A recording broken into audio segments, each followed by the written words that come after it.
दोस्तों, study class में आपका स्वागत है। आज हम हिंदी के टॉपिक संज्ञा संज्ञा के विषय में बताएंगे। इससे पहले हम व्यक्तिवाचक संज्ञा और जातिवाचक संज्ञा बता चुके थे और जातिवाचक संज्ञा की परिभाषा हो गई थी।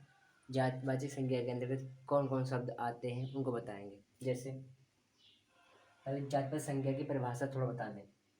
जातिवाचक संज्ञा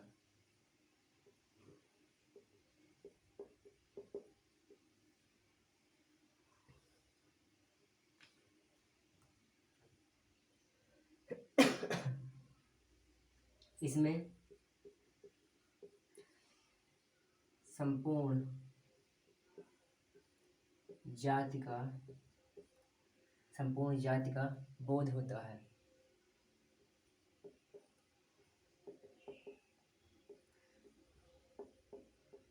किसी विशेष व्यक्ति का नहीं, विशेष एक व्यक्ति का नहीं।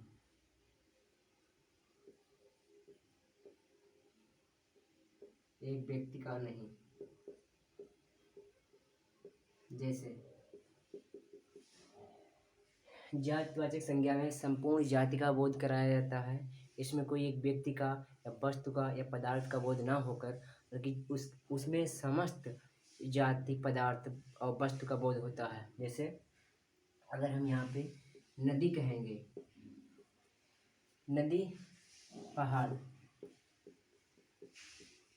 और पर्वत, पुस्तक और स्कूल, ठीक है। इन नदी, पहाड़, पर्वत, पुस्तक, स्कूल किसी एक व्यक्ति का नाम ना होकर बल्कि समस्त, जैसे नदी है, नदी एक नदी नहीं है, जितनी भी संसार में नदियां हैं उनका बोध करा रहा है। पहाड़ कोई एक शब्द नहीं है, जितने भी संसार में, भारत में, विश्व में पहाड़ है उनका बोध करा रहा है।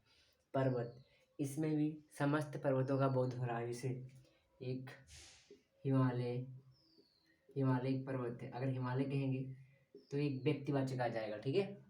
और रॉकी एक व्यक्तिवाचक आ जाएंगे। इसलिए पर्वत एक जाति का बोध करा रहा है। जितने भी संसार में पर्वत हैं, पहाड़ हैं, जैसे विंध्याचल का पहाड़, ठीक है, और शेषाचलम का पहाड़ और अरावली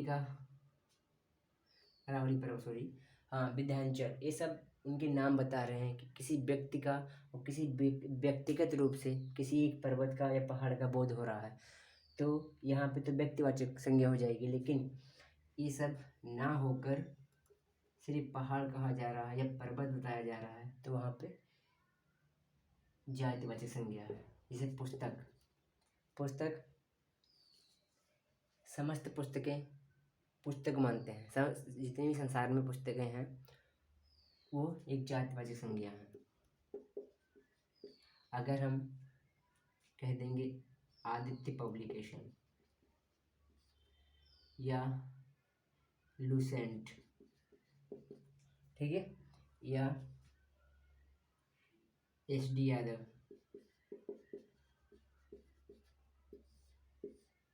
ये सब व्यक्तिवाचक के अंतर्गत आती हैं। अगर पुस्तक खाली पुस्तक लिखेगा तो वह जातिवाचक है, ठीक है। जैसे स्कूल, जितने भी संसार या विश्व या पूरे भारत में जितने भी स्कूल हैं सब एक जाति का बोध करा रहा है। क्यों? अगर हम SSC पब्लिक कह देंगे और कॉन्वेंट कह देंगे, क्योंकि ये इनका नाम बता रहा है तो यह व्यक्तिवाचक आ जाएगा। बल्कि अगर हम स्कूल कहेंगे तो एक जातिवाचक आ जाएगा, क्योंकि समस्त स्कूल का बोध हो रहा है। जैसे पुस्तक एक जातिवाचक संज्ञा है, और अगर रामायण कह देंगे तो एक व्यक्तिवाचक संज्ञा आ जाएगा। अगर यहाँ रामायण कह देंगे तो यह व्यक्तिवाचक आ जाएगा।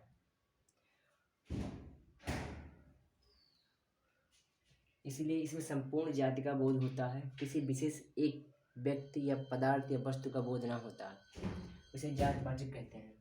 अब दूसरा है भाववाचक।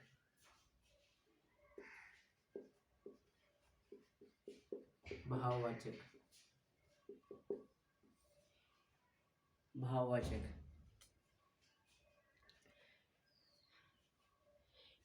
इसके नाम से स्पष्ट हो रहा है कि कोई वस्तु या व्यक्ति या कि कोई भी वस्तु या व्यक्ति जिसमें कोई व्यक्ति या वस्तु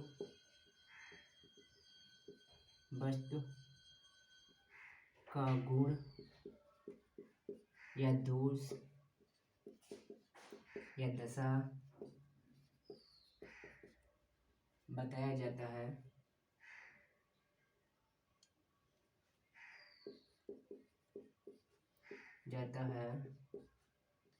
उसे भाववाचक संज्ञा कहते हैं। उसे भाववाचक संज्ञा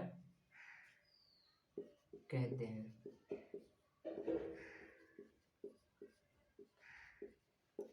ठीक है। कोई व्यक्ति या वस्तु या का गुण या दोष या दशा बताया जाता है या भाव, उसे भाववाचक संज्ञा कहते हैं। जैसे बुढ़ापा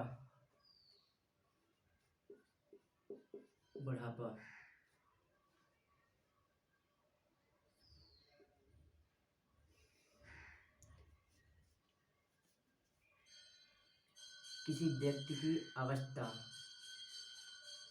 और बताया जाए, इसमें बताता है कि यह बूढ़ा व्यक्ति है तो उसकी एक दशा बता रहा है।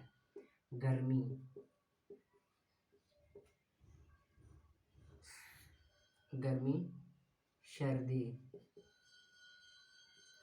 ये सब दशा बता रहा है। और लड़कपन,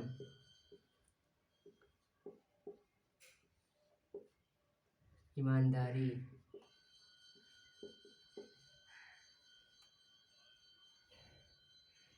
ये उसके भाव बता रहा है। और सुंदरता,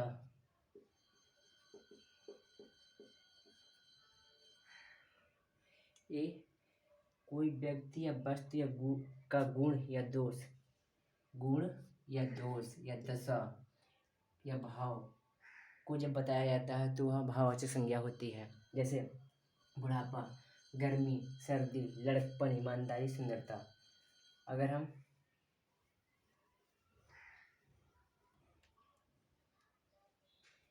इसे कहेंगे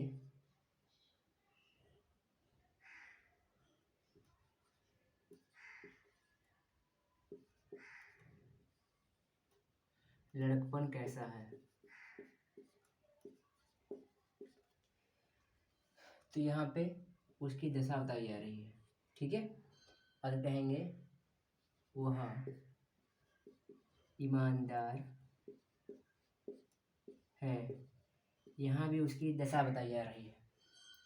ठीक है। कोई व्यक्ति या वस्तु के गुण या दोष या दशा या भाव को जो शब्द व्यक्त करता है उसे भाववाचक संज्ञा कहते हैं। बुढ़ापा, गर्मी, सर्दी, लड़कपन, ईमानदारी, सुंदरता, ये समस्त पद भाववाचक संज्ञा के अंतर्गत आते हैं। अब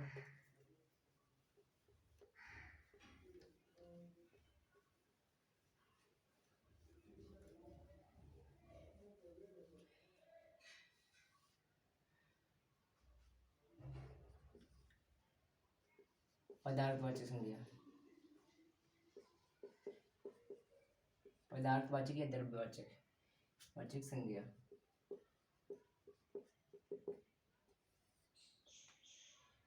इसके नाम से स्पष्ट हो रहा है किसी ऐसे पदार्थ का बोध होता है जिसमें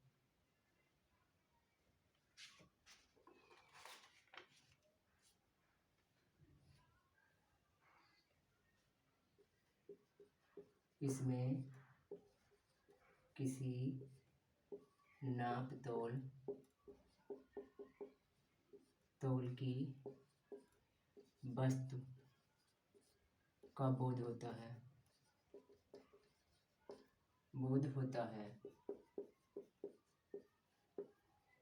ठीक है।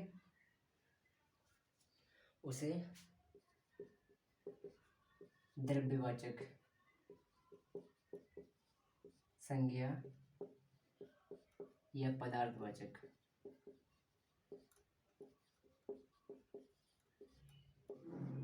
कहते हैं। ठीक है। कोई ऐसी वस्तु या कोई ऐसी वस्तु या कोई ऐसा सब कोई ऐसी वस्तु है जिसको हम नाप सकते हैं, तौल सकते हैं, गिन सकते हैं, उसे पदार्थवाचक के अंतर्गत रख सकते हैं। जैसे दूध। दूध एक द्रव्यवाचक और पदार्थवाचक दोनों है कि दूध को हम नाप सकते हैं, तौल सकते हैं, यह एक द्रव्यवाचक संज्ञा है। और पानी भी एक द्रव्यवाचक संज्ञा है। दही एक द्रव्यवाचक संज्ञा है। तेजाब भी एक द्रव्यवाचक संज्ञा है। लोहा, लकड़ी भी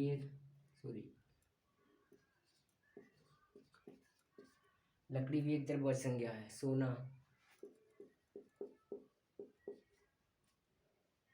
चांदी,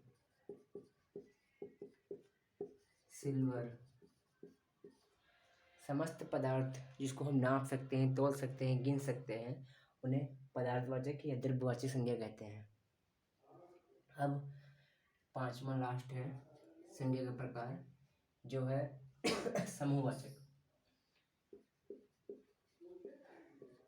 समूहवाचक। इसमें ऐसे शब्द या ऐसा पदार्थ जिसमें समस्त समूह के सदस्यों का बोध होता है। जैसे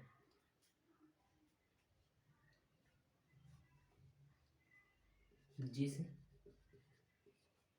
शब्द या संज्ञा से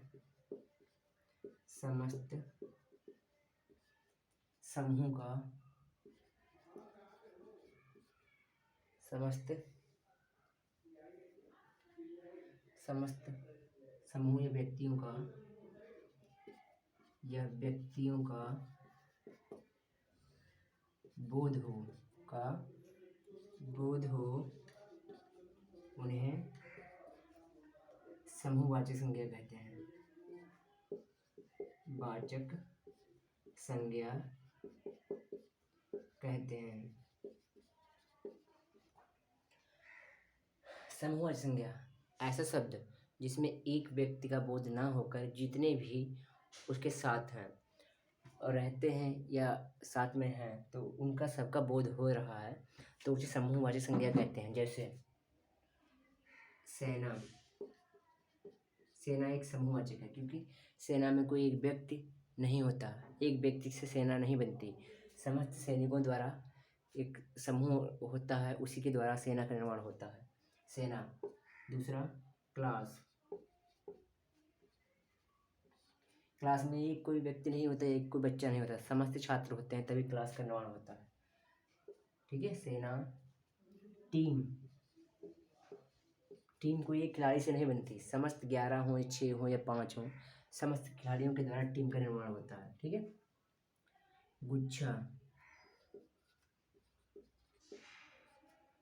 गुच्छा और मंडल भी कोई एक जिले से नहीं बनता, जिसमें 4-5 कम से कम 4 या 5 जिले होने चाहिए, तब मंडल का निर्माण होता है। समूहवाचक संज्ञा जिस शब्द या संज्ञा से समस्त समूह या समस्त व्यक्तियों का बोध हो, उसे समूहवाचक संज्ञा कहते हैं। जैसे सेना, क्लास, टीम, गुच्छा और मंडल। ठीक है।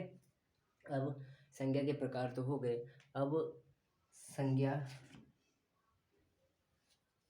अब प्रयोग के आधार पर संज्ञा का वर्गीकरण। प्रयोग के आधार पर संज्ञा का किस तरीके से वर्गीकरण किया गया है वो। दोस्तों, हमारे चैनल को सब्सक्राइब, लाइक, शेयर। प्रयोग के आधार पर संज्ञा। प्रयोग के आधार पर संज्ञा का वर्गीकरण। संज्ञा का वर्गीकरण।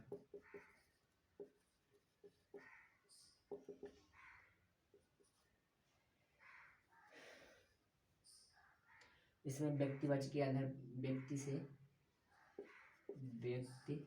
व्यक्तिवाचक से जातिवाचक। ठीक है।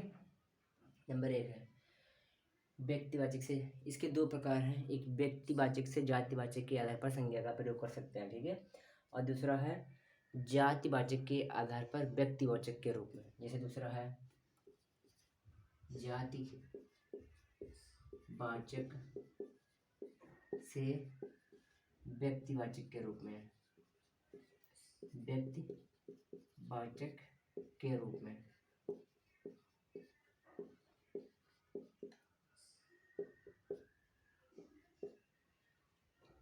प्रयोग के आधार पर संज्ञा का वर्गीकरण। नंबर 1 व्यक्ति के से जातिवाचक कि कोई व्यक्ति है, व्यक्तिवाचक संज्ञा, उसको हम किस प्रकार जातिवाचक संज्ञा बनाते हैं, इसका एक हो गया। और दूसरा, कोई अगर जातिवाचक संज्ञा है तो उसको हम किस रूप से व्यक्तिवाचक संज्ञा बनाते हैं, दूसरा। तो सबसे पहले हम इसको व्यक्तिवाचक से जातिवाचक संज्ञा के रूप में प्रयोग करेंगे। जैसे पहला उदाहरण, आप व्यक्तिवाचक से जातिवाचक,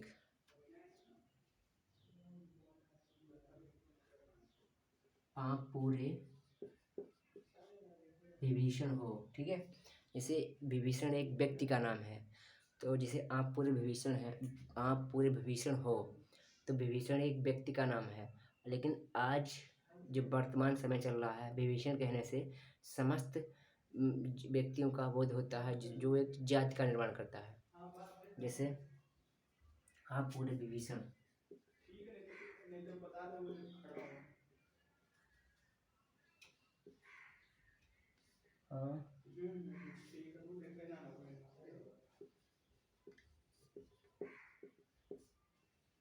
आप पूरे विभीषण हो।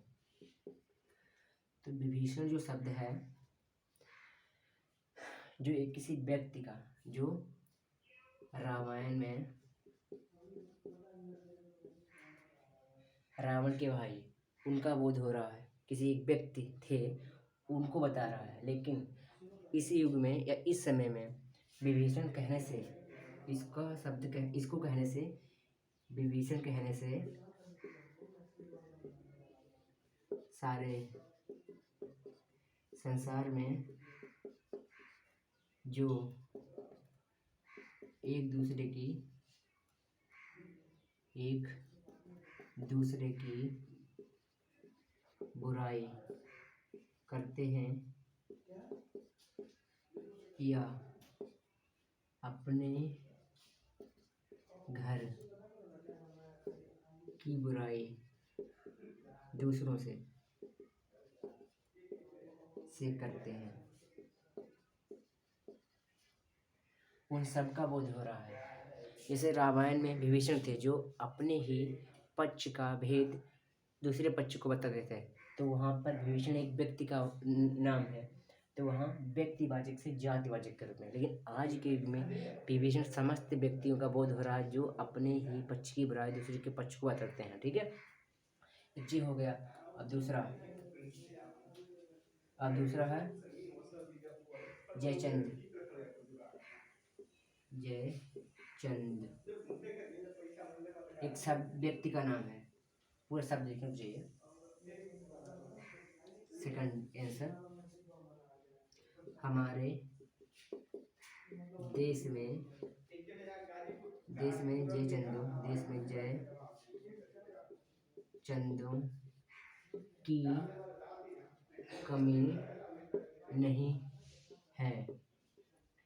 तो जयचंद एक व्यक्ति का नाम है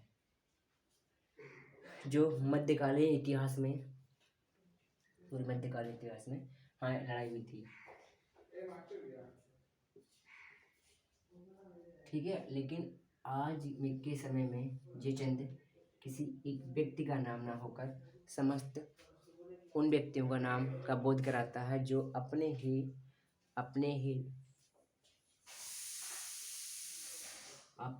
पक्ष का या अपने ही साम्राज्य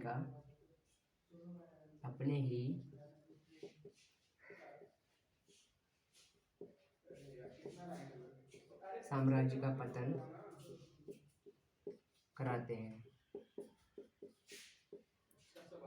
ठीक है। जयचंद्र एक मध्यकालीन इतिहास में एक व्यक्ति था जिसने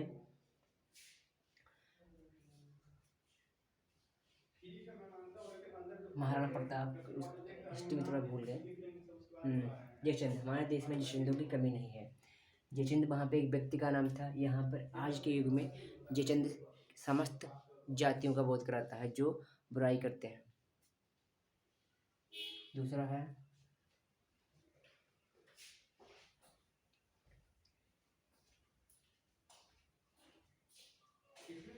हाँ, ये दो मान लीजिए, ठीक है। अब व्यक्ति किसे जातिवाचक संज्ञा, अब दूसरा है जाति से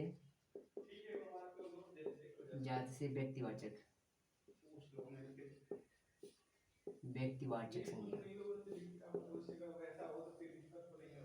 जैसे गोस्वामी,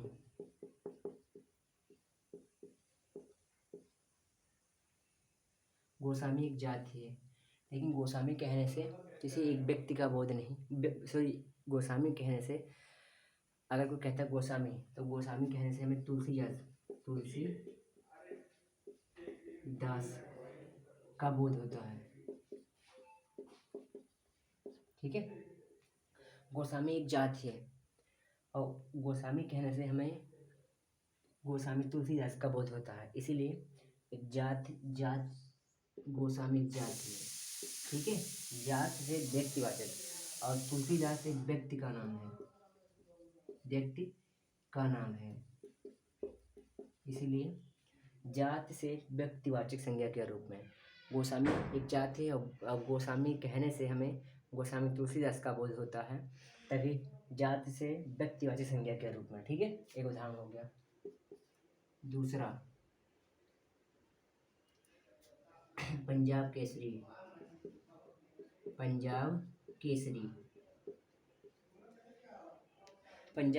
कहने से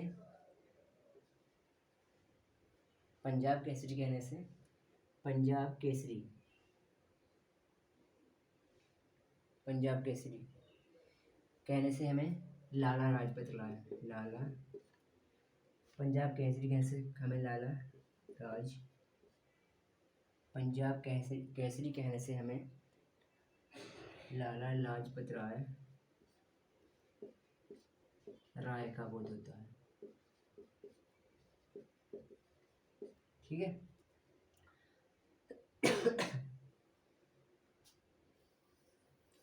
यह एक जातिवाचक शब्द है।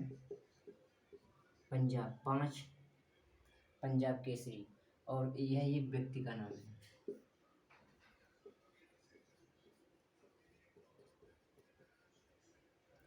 तो जात से व्यक्तिवाचक संज्ञा के रूप में 2 उदाहरण हो गए, और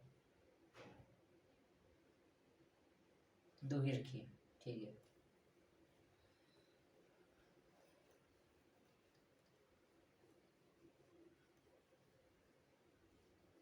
अब सर्वनाम।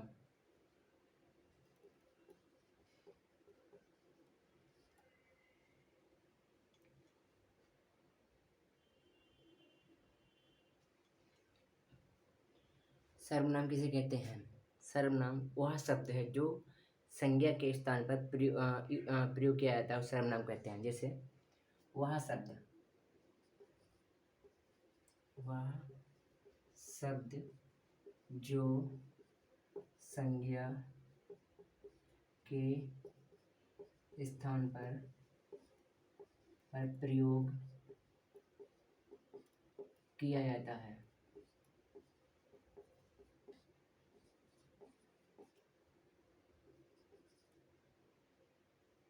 ठीक। सर्वनाम वह शब्द जो किसी संज्ञा के स्थान पर प्रयोग किया जाता है। जैसे एग्जाम्पल, यहाँ राम, साफ समझिए, साफ अर्थ में कि कोई भी व्यक्ति का नाम अगर हम बार बार उसे बुलाएंगे, जैसे राम राम, अगर हम किसी को बार बार राम राम कहेंगे, जैसे मोहन तुम कहाँ गए थे, मोहन कहाँ जा रहे हो, मोहन यहाँ आओ, मोहन ये करो, तो बार बार मोहन कहने से, मोहन कहने से बचने के लिए जो हम बार बार मोहन कहते हैं, उसको उसके स्थान पर हम अगर वह, जैसे मान लीजिए मोहन कल दिल्ली गया था, अब फिर लिखे मोहन आज आएगा, ठीक है। अब फिर लिखे मोहन तुम्हारा भाई है, और फिर लिखे मोहन दुकान पर जाएगा। तो जो बार बार हम मोहन लिख रहे हैं, उसको ना लिखने से सिर्फ एक बार अगर हम लिख दे रहे हैं और उसके बाद में अगर हम सर्वनाम का प्रयोग करते हैं, किसी शब्द का प्रयोग करते हैं, तो उसे सर्वनाम कहते हैं। जैसे अगर यहाँ पर मोहन है, अगर यहाँ पर मोहन हम ना लिखकर वहाँ लिख दें, यहाँ पर वहाँ लिख दें, और फिर यहाँ पे तुम लिख दें, तो ये सब सर्वनाम है। कोई शब्द जो संज्ञा के स्थान पर प्रयोग किया जाता है उसे सर्वनाम कहते हैं, ठीक है। अब सर्वनाम के प्रकार,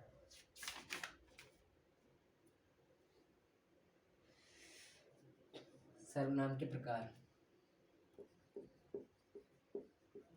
सर्वनाम के प्रकार,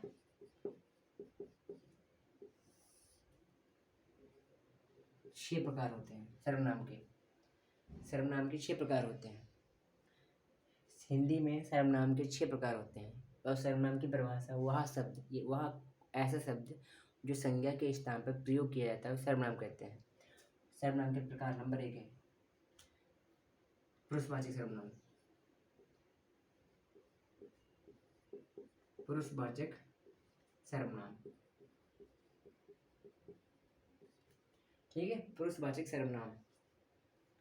दूसरा है निजवाचक सर्वनाम। तीसरा है प्रश्नवाचक सर्वनाम। चौथा है निश्चयवाचक सर्वनाम। पांचवा है अनिश्चयवाचक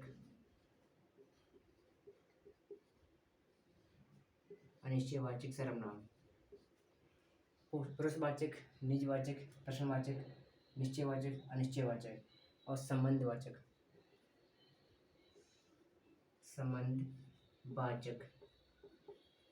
सर्वनाम,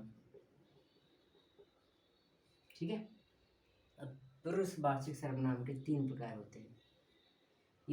यहाँ से क्वेश्चन सुपर टेट 2019 में जो पेपर हुआ था उससे पूछा था कि मैं या हम, ऐसे कुछ शब्द था, मैं या हम, हाँ, कि कौन सा सर्वनाम है। तो उसमें ऑप्शन था मध्यम पुरुष, उत्तम पुरुष, अन्य पुरुष। जैसे पहले हो गया उत्तम पुरुष और दूसरा मध्यम पुरुष और अन्य पुरुष, ठीक है। तो उत्तम पुरुष में आएंगे मैं और हम। तो ये वाला पूछा था कि हम कौन सा सर्वनाम है, उत्तम है, मध्यम है कि अन्य है। अब मध्यम में आएगा तू और तुम, ठीक। मध्य में आएगा तू, तुम और आप।